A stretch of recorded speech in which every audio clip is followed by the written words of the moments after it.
It is mid-August 1944. General George S. Patton's Third Army is tearing across France at such a blistering pace that American supply lines are beginning to snap. But as Patton's armor pushes relentlessly east, the most dangerous obstacle ahead is not the collapsing German Wehrmacht. It is a massive, silent political crisis, threatening to tear the Allied coalition apart from the inside. Behind the roar of the advancing tanks, a high-stakes shadow war for the very legitimacy of the French state is unfolding, and the fate of Paris hangs entirely in the balance. But who was really fighting this invisible war behind the front lines? The answer begins at the very top of the Allied command, centered on a bitter, escalating feud. President Franklin D. Roosevelt actively refuses to recognize Charles de Gaulle as the legitimate leader of France. Washington's blueprint for liberation does not involve handing the country back to the French state.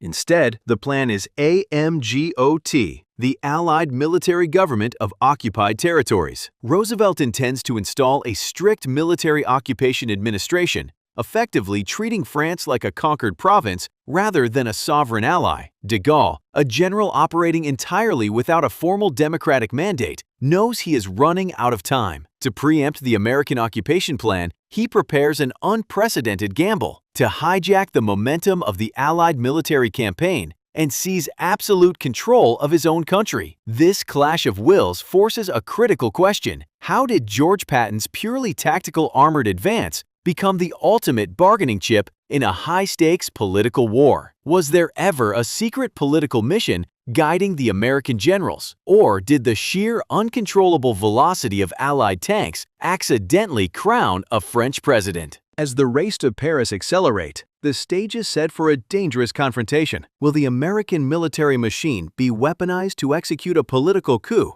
against the explicit orders of the United States president? To understand how the American military machine found itself caught in this crossfire, we must look at the man holding the reins. Supreme Allied Commander Dwight D. Eisenhower is not a politician. He is a pragmatic, highly methodical general with a singular overriding mandate: destroy the German Wehrmacht. By mid-August 1944, the successful breakout from the Normandy beachhead has fundamentally altered the geometry of the battlefield. The German 7th Army has been pulverized in the Falaise pocket, leaving the roads across central France wide open. Eisenhower sees a fleeting critical window to sprint to the German border, breach the Siegfried Line, and cross the Rhine before the harsh European winter sets in. But Eisenhower is fighting a brutal mathematical reality. A mechanized army is a voracious beast. Every mile that American Sherman tanks drive east, the supply line stretching back to the artificial harbors in Normandy grows thinner and more fragile. Frontline units are burning through hundreds of thousands of gallons of gasoline a day, and the logistics network is buckling under the sheer velocity of the advance. Ammunition, medical supplies, and food are being fiercely rationed among the combat divisions. In this rigid logistical equation, the city of Paris is not a strategic prize. It is a catastrophic liability. Allied planners at Supreme Headquarters had drawn up meticulous blueprints for the post-breakout advance. On those master situation maps, the heavy operational arrows do not point toward the French capital. They deliberately sweep north and south of it. The operational directive is clear: bypass Paris. The plan is to encircle the metropolis, isolate its German garrison, and let them wither while the main Allied thrust continues unimpeded toward Germany. The reasoning behind this strategy is brutally unsentimental. Paris in August 1944 is a starving, desperate metropolis of over 3 million people. Its bridges are wired with explosives, its rail networks are shattered, and its food reserves are entirely depleted. If the Allies liberate the city, international law and basic military morality dictate that they must feed it. Chief civil affairs officers ran the numbers and came to a chilling conclusion. Maintaining a liberated Paris would require an immediate diversion of roughly 4,000 tons of supplies every single day. Transporting that volume of food and coal would require commandeering hundreds of heavy cargo trucks right off the frontline supply routes. Liberating Paris meant starving the armored spearheads of fuel. For Eisenhower, the decision is strictly military. Paris must wait. But for General Charles de Gaulle, waiting is absolute political suicide. Operating with a fragile mandate, de Gaulle watches the Allied advance with mounting dread. He understands Eisenhower's logistical arithmetic, but his reality is dictated by the ticking clock of political survival. De Gaulle commands the Free French forces, but he has not been elected by the French people. To President Roosevelt, he is an arrogant, self-appointed figurehead, entirely expendable in the post-war order. De Gaulle knows with absolute certainty that his claim to the nation rests on one symbolic, undeniable act. He must be the man who physically liberates the capital, and he must do it with French troops. If Eisenhower successfully bypasses the city, de Gaulle faces two existential threats that will erase him from history. The first comes from his own allies. American civil affairs officers are already standing by with crates of freshly printed Allied invasion francs, a military currency produced in the United States, deliberately missing the words French Republic. If the American military manages the transition of power in a bypassed or delayed liberation, Roosevelt will implement his occupation government, and de Gaulle will be marginalized into a mere spectator in his own country. The second threat is even more immediate, brewing in the claustrophobic, winding streets of Paris itself. The French resistance is not a unified, obedient army. It is a fractured, highly volatile coalition of underground militias. The most aggressive, organized, and heavily armed faction is the Francs-Tireurs et Partisans, the armed wing of the French Communist Party. The communist resistance leaders are acutely aware of the power vacuum. If the Allied armies bypass the city, the communists plan to trigger a massive, armed popular uprising. If they defeat the German garrison and liberate the city themselves, they will seize the Hôtel de Ville, the city hall, and declare a new, communist-aligned provisional government before de Gaulle can even cross the city limits. De Gaulle is haunted by the precedent of a successful leftist revolution that could pivot France toward the Soviet sphere of influence. Eisenhower is looking at a map of Europe, calculating fuel tonnage and phase lines. De Gaulle is looking at the soul of a nation,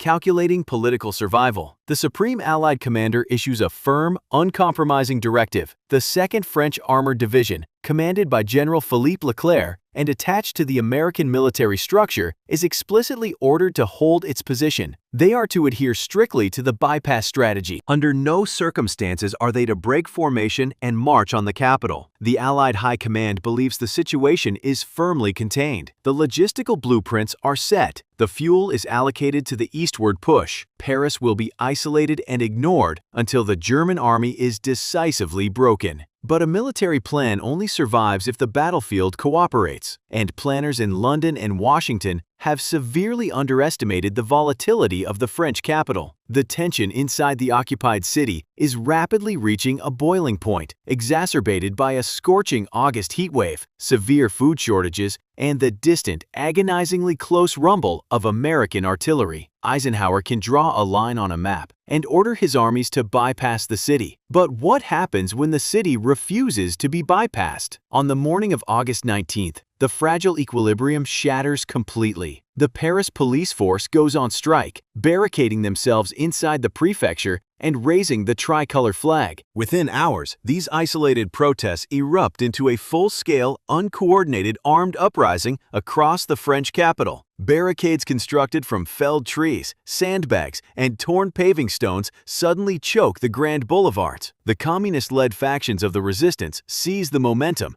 ambushing German patrols with captured rifles, pistols, and improvised explosives. The city has unilaterally decided to liberate itself, but the tactical reality on the streets is rapidly deteriorating. The German military governor of Paris, General Dietrich von Choltitz, commands heavily armed security regiments, artillery batteries, and armored vehicles. The lightly equipped resistance fighters are locked in a desperate urban siege that they cannot physically sustain for more than a few days without heavy weapons. Word of the uprising reaches Charles de Gaulle, confirming his absolute worst nightmare. The communists are actively moving to claim the seat of government, and the German garrison is preparing to crush the rebellion. De Gaulle's narrow window to legitimize his authority is violently slamming shut. With hours left to act, de Gaulle delivers a staggering, unprecedented ultimatum to the Allied High Command. He informs Dwight D. Eisenhower that if the Americans do not immediately divert troops to relieve the besieged Parisians, he will take matters into his own hands. De Gaulle threatens to unilaterally detach General Philippe Leclerc's 2nd Armored Division from the American chain of command. He will order them to abandon their assigned coordinates,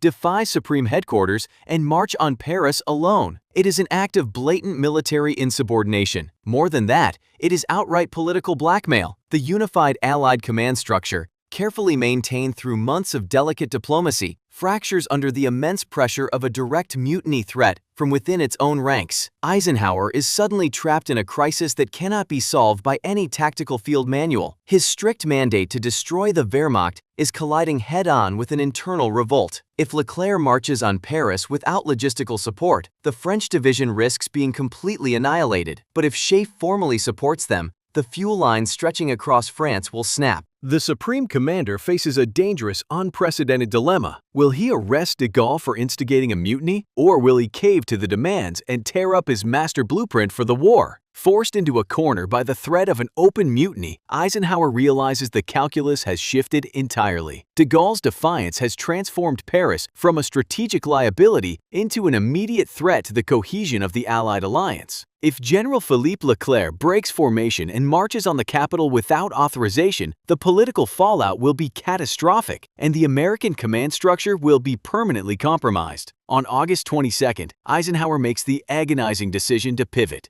He overrides his own logistical planners, rips up the bypass blueprint, and officially authorizes Leclerc's 2nd French Armored Division to advance on the city. To ensure the operation does not stall in the urban sprawl, Eisenhower reinforces the French vanguard with the American 4th Infantry Division. But this decision comes at an immediate, devastating operational price. At the critical supply depots in Normandy, quartermasters are abruptly ordered to halt fuel convoys bound for the eastward spearheads and redirect hundreds of thousands of gallons of gasoline toward the Paris corridor. The delicate logistical pipeline buckling across France is being deliberately cannibalized to support an unplanned urban liberation. Meanwhile, 70 miles to the south, the commander of the American Third Army is watching his fuel gauges drop to zero. General George Patton is furiously driving his armored columns toward the Seine River at Melun and Mantes, attempting to encircle the retreating German armies before they can reach the safety of the Siegfried Line. When the orders arrive from Supreme Headquarters diverting his supply trucks to support Leclerc's push into Paris, Patton is apolitical and absolutely enraged. To Patton, halting his tanks to accommodate a French triumph is a military crime. He views the entire Paris operation as a meaningless, camera-ready political parade that is actively costing Allied lives by allowing the Wehrmacht time to reorganize on the German border. Yet, while Patton curses the politicians from his tactical command post, his rapid eastward movement is executing a crucial, unintended role in de Gaulle's strategy. By crossing the Seine north and south of the capital, Patton's Third Army is indirectly cordoning off the entire region. His steel spearheads form a massive strategic umbrella, blocking German reinforcements from counterattacking the city and creating a protective envelope that makes the liberation of Paris tactically feasible. Inside the capital, the military reality for the occupying garrison is rapidly disintegrating. From his heavily fortified command bunker at the Hotel Meurice on the Rue de Rivoli, the German military governor, General Dietrich von Choltitz, watches the urban uprising with growing unease. Initially, Choltitz had dismissed the scattered barricades and police strikes as a minor civil nuisance,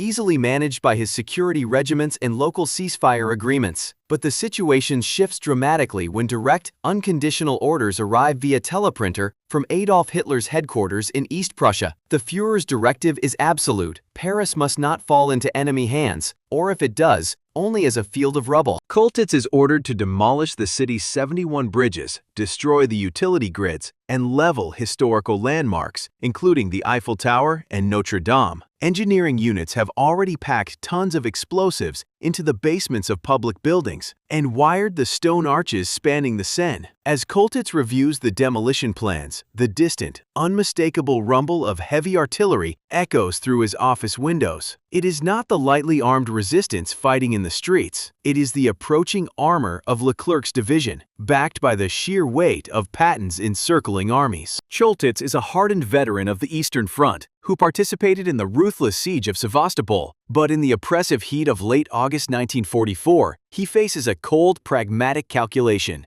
Destroying the infrastructure of Paris will not halt the Allied war machine. Patton's forces have already secured bridgeheads over the Seine elsewhere, rendering the destruction of the Parisian bridges strategically meaningless. Furthermore, with American and French tanks closing the net around his headquarters, executing Hitler's scorched earth decree guarantees that Choltitz and his garrison will face immediate, merciless retaliation from the advancing troops and the furious civilian population. The German general realizes he is trapped in a doomed pocket, defending an indefensible city for a regime that cannot send him a single platoon of reinforcements. The psychological pressure of the Allied encirclement strips away any desire for a suicidal stand, forcing Choltitz toward a calculated, self-preserving surrender. On the morning of August 25th, Leclerc's Sherman tanks breach the southern defenses and rumble into the heart of Paris, engaging in fierce, localized firefights around the Place de la Concorde and the Rue de Rivoli. But right behind the steel hulls of the French armor,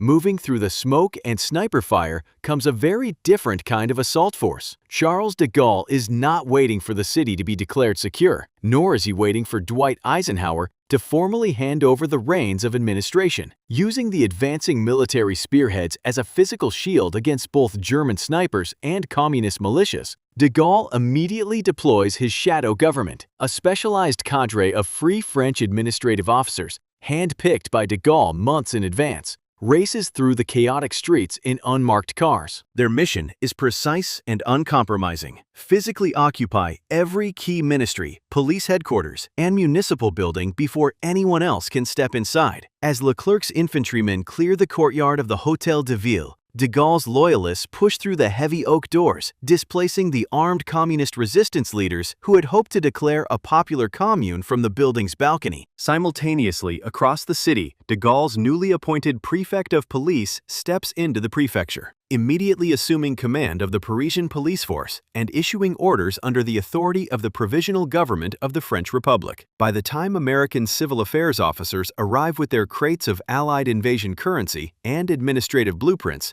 they find French flags flying over the ministries and French bureaucrats already sitting behind the desks. De Gaulle is establishing irrevocable, undeniable facts on the ground. By orchestrating a rapid civil occupation inside the protective envelope of a high-speed military advance, he has effectively executed a bloodless political coup against Washington's intended military government. President Roosevelt's plan for AMGOT is dead on arrival, rendered entirely obsolete in a matter of hours by the sheer physical presence of de Gaulle's administration. Yet, as the French general prepares to walk down the Champs-Élysées in triumphant defiance, an uncomfortable, unanswered question lingers in the corridors of Allied intelligence. Did Charles de Gaulle achieve this astonishing political victory entirely alone, through sheer audacity? Or did the American military high command, specifically generals like George Patton, who despised bureaucratic interference and political occupations, secretly orchestrate the velocity and timing of this advance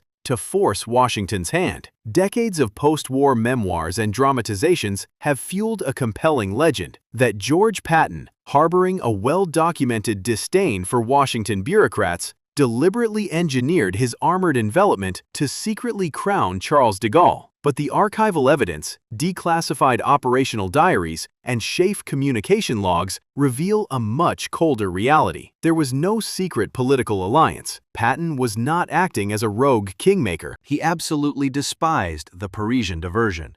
To the commander of the Third Army, bleeding his victorious, high-speed advance of vital fuel to indulge in a political parade was a profound military sin. He was not manipulating the battlefield for French glory. He was simply executing his assigned envelopment while furiously demanding his stolen gasoline back. The true architect of this sudden political accommodation was not a rebellious tank commander, but Dwight D. Eisenhower.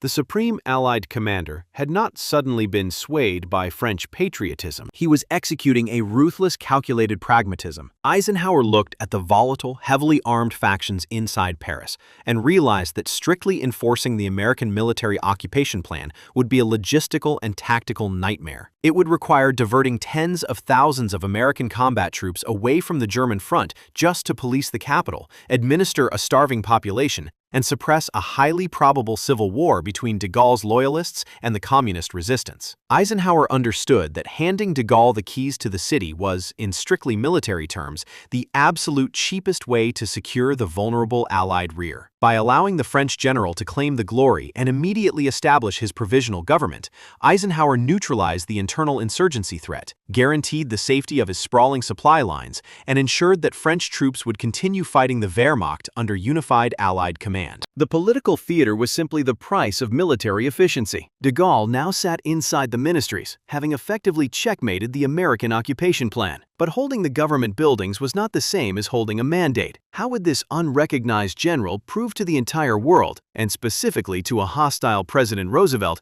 that he was the undisputed, absolute leader of the French people? The answer to that question was not a diplomatic treaty or a negotiated settlement. It was a meticulously staged spectacle. On August 26, 1944, less than 24 hours after the formal surrender of the German garrison, Charles de Gaulle orchestrated a massive victory parade down the Champs-Élysées. Over 1 million exhausted, jubilant Parisians flooded the Grand Avenue. But the optics of this celebration were ruthlessly curated. The American infantrymen who had actively fought to secure the city's perimeter were deliberately kept out of the camera frames.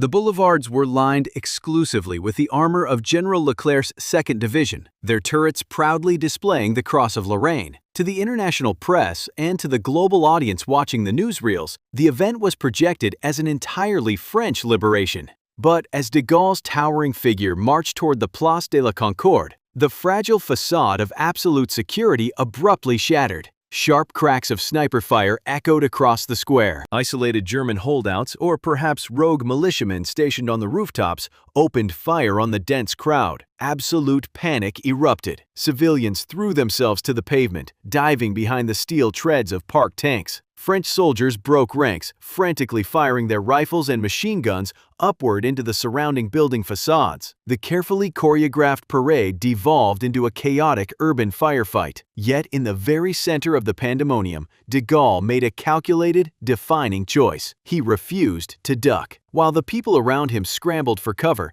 the French general continued to walk forward. His pace remained steady, his posture rigidly upright, his expression completely unmoved by the gunfire snapping through the air. It was a genuine display of physical courage, but more importantly, it was a masterpiece of political theater. That single, unflinching image was captured on film and immediately broadcast across the Atlantic. It achieved in a few seconds what months of diplomatic arguing could not. When President Franklin D. Roosevelt was confronted with the undeniable visual proof of a massive population rallying behind this unbending figure, the political reality became impossible to ignore. Washington was completely cornered by the spectacle. The blueprints for an Allied occupation government were quietly and permanently scrapped. De Gaulle had secured the sovereignty of the French state, leveraging a military crisis and a camera lens to force the hand of the United States. Yet as the last gunshots faded and American supply lines finally redirected their fuel eastward to resume the brutal push toward the German border, a deeper question emerged. In a global war defined by staggering deception and sheer military force, what is the ultimate legacy of a national triumph built on the deliberate manipulation of your own allies? The ultimate legacy of those turbulent August days is that they fundamentally dismantled the illusion of a purely military campaign. The liberation of Paris was not simply a tactical victory over a collapsing German garrison. It was a masterclass in how raw military momentum could be weaponized to manufacture undeniable political legitimacy. By mid-1944, the traditional boundaries between soldier and statesman had entirely dissolved. Every single tank track cutting through the French countryside, every gallon of gasoline diverted from an armored spearhead, and every coordinate shifted on a situation map carried a profound geopolitical footprint that permanently shaped post-war Europe. While General George Patton's blistering speed and relentless envelopment created the physical reality of a surrounded capital, it was the cold, unsentimental calculations of Charles de Gaulle and Dwight D. Eisenhower that manipulated that reality to stabilize a fractured nation. Eisenhower used de Gaulle to secure his vulnerable logistics lines without draining combat troops from the front, while de Gaulle leveraged the American war machine to execute a bloodless coup against Washington's intended military occupation. The political battle for France was ultimately won on the ground by exploiting the sheer, uncontrollable velocity of a mechanized army. Yet, as the Allied armies finally crossed the Seine and looked toward the Siegfried Line, one final critical lesson remained to be learned about the true cost of coalition warfare. Commanders like George Patton and Dwight Eisenhower were aggressively focused on the brutal mechanics of defeating the German Reich, viewing European geography purely in terms of supply pipelines, armored envelopments, and phase lines. But as American columns roared past the newly liberated capital toward the border, Charles de Gaulle stood as the architect of a far more enduring geopolitical reality. He understood with absolute clarity that destroying the enemy's military was only half the equation, because winning the war meant absolutely nothing if you ultimately lost the peace.